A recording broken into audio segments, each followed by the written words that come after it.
Hello guys, welcome back to the channel. And this today's video, I'm going to show you how to create audio velocity edit on Capcut application. Okay, let's get into it. Here I have prepared a video on my Capcut application and I'm going to use this video to create audio velocity edit.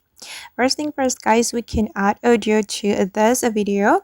You can go to the audio section and then select sounds, and here I'm just going to add audio from the CapCut.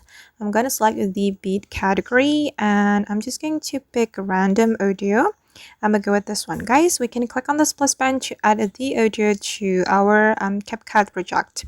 Now the audio has been added and we're going to add the audio velocity effect to our video. You can click on the video and then you can go to style, and here we can go to the velocity and select the flash velocity. Wait guys, click on velocity and click on flash, and here we just need to wait until 100% until the flash velocity has been applied to our video, and it will take a longer time if your video duration is long. And now it's done guys, and this is the final result. Okay, again, that's so easy, right? We just need to use the audio velocity effect that is available in CapCut to create the velocity edit.